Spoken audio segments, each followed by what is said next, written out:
a of minus 5, 7 b of minus 4, k c of minus 1, minus 6 மற்றும் d of plus 4, plus 5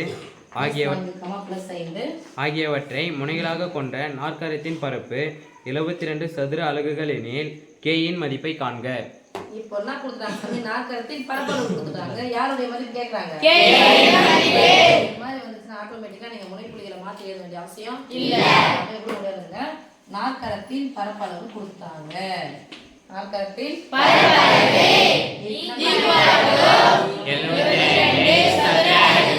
நாற்கரத்தின் பரப்பளவு formula 1/2 x1 x3 y1 y3 space விடுங்க.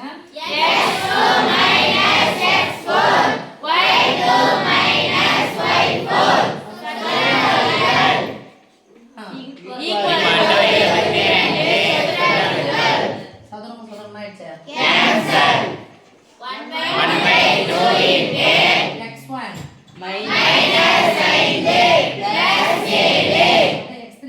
இந்த பக்கம் skip பண்ணி போலாம். Minus 1 minus 6 minus நான் புரிய மாட்டே அடுத்து x2 minus 4 plus k x4 y4 plus 4 plus 5 plus இருந்துச்சுனா புரிய மாட்டே மைனஸ் மைனஸ் ஈக்குவல் டு 22 என்ன கலகுங்களா?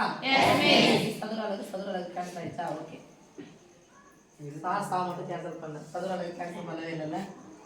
ஓகேம்மா. 1/2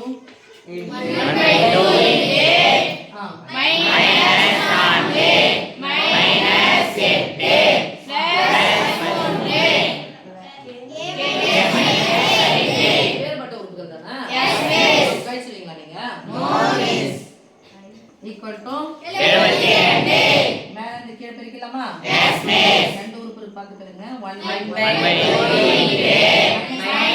4k plus 20 plus 20 கீழ இருந்து மேல பிரிங்க. 3/8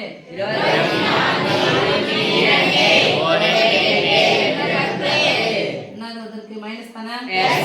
புரிய மாத்தலாமா? நான் உறுப்புகளுக்கு நேரா போட்டேன். நம்பர் கூட நம்பர் போட்டேன். கேவுக்கு இல்ல அதனால மைனஸ் குறிய மாத்தனா பிளஸ் ஆயிடுமா? Yes miss. Equal to 22 1/2 into minus 4 into k ரெண்டுமே பிளஸ் பிளஸ் போட்டுக்கலாமா? Yes miss. 100 ஒரு 20 120 124 equal to 22 okay. Yes miss. நடுவுல பிளஸ் மைனஸ் ஆச்சுனா பொதுவான வெளிய எடுக்கணுமா?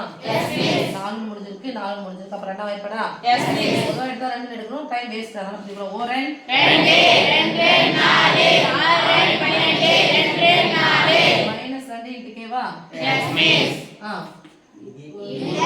பிளஸ் ரெண்டாவது பக்கம் போனா மைனஸ் 62 22 கழிச்சா 10 என்ன 10 பிளஸ் 10 ஓரன் 2 மைனஸ் k இன் மதிப்பு பிளஸ் 5 னா பிளஸ் k இன் மதிப்பு மைனஸ் 5 ஓகே.